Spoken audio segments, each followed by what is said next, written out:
एक गहरी रात की चांदनी और चिल्लाते हुए हवाओं के साथ एक छोटे गांव के पास एक अनजान रास्ता था। यह रास्ता अनजान और डरावना था क्योंकि उसमें कभी कभी अजीब और अनजानी आवाजें सुनाई देती थीं। लोग कहते थे कि वहां रात के समय भूतों का साया होता है। एक बार एक युवक नाम कृष्ण उस रास्ते से गुजर रहा था। वह अपने गांव से शहर की ओर जा रहा था। उसने देखा कि रास्ते की रोशनी कमजोर हो रही थी और वहां कुछ अनजाने आवाजें आ रही थीं। लेकिन कृष्ण ने डर को दबाकर अपना रास्ता जारी रखा। दोस्तों, अगर आपको हमारी कहानियां पसंद आ रही है तो चैनल को सब्सक्राइब जरूर करें तथा वीडियो को लाइक भी करें। अचानक उसने एक विकराल चीख और डरावनी हंसी सुनी। उसका दिल धड़कने लगा और वह धीरे धीरे रुक गया। उसने अपने आसपास झांका, लेकिन कुछ भी नहीं देखा। कृष्ण के मन में डर बढ़ता गया, लेकिन वह अपने आप को धीमे धीमे संभालने की कोशिश कर रहा था। वह अपने फोन का फ्लैशलाइट जलाकर आगे बढ़ता रहा। फिर एक और आवाज सुनाई दी। कौन है? यह आवाज इतनी डरावनी थी कि कृष्ण के होश उड़ गए।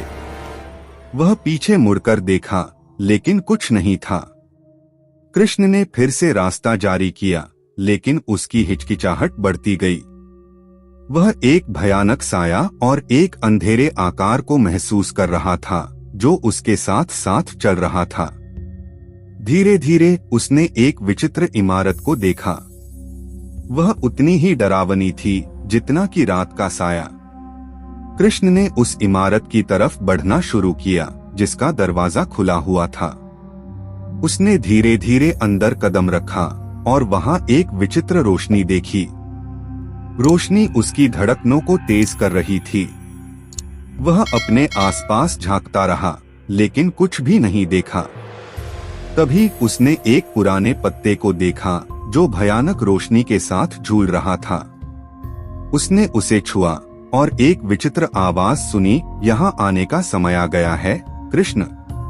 कृष्ण का दिल उसकी सांसों से भारी हो गया। वह विचलित होकर पीछे मुड़ा, लेकिन दरवाजा बंद हो गया। वह चिल्लाया, पर उसकी आवाज उसे अज्ञात स्थान से सुनाई दी। अचानक वह एक अंधेरे कमरे में गिरा। वहां उसने कई अनजाने चेहरे देखे जो उसे डरावनी मुस्कान के साथ देख रहे थे। उनकी आंखों में कुछ अनोखा था जो कृष्ण को बहुत डरावना लगा। कृष्ण ने दौड़ने की कोशिश की, लेकिन वहां जैसे ही उसने एक कदम आगे बढ़ा, वह उसी जगह पर खड़ा हो गया। उसकी बोझ से अलग उसके शरीर में कुछ और ही हो रहा था। वह एक अनजान शक्ति की गिरफ्त में था जो उसे इस अंधकारी कमरे में बंद कर दिया था। उसके चेहरे पर डर और बेहद बुरे सपने थे जो उसकी आंखों के सामने बनते जा रहे थे।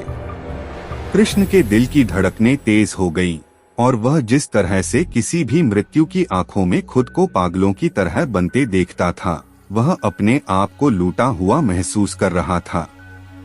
उसने चिल्लाया, लेकिन कोई नहीं था जो उसकी मदद कर सकता। वह अकेला था, इस डरावने कमरे में फंसा हुआ। उसका साया उसके साथ ही बढ़ता जा रहा था, जैसे कि वहां उसकी आत्मा की अंतिम लड़ाई हो रही थी। और तब उसने अपनी आंखें खोली और देखा कि वह अपने बिस्तर पर है। उसने अपने आसपास झांका और उसने देखा कि सब कुछ नॉर्मल था। रास्ता, वह इमारत, सब कुछ। वह गहरी सांस ली और अनजान रास्ते की यह कहानी बस एक बुरे सपने थी। लेकिन उसने सीखा कि किसी भी अज्ञात स्थान का साहसिकता से सामना करना बड़ा मुश्किल हो सकता है। उसका रास्ता जारी हुआ, लेकिन उसके मन में उस रात की घटना का असर बना रहा। वह अपने गांव की तरफ चला और इस घटना को अपने दिल में सजाकर वापसी के लिए तैयार हुआ।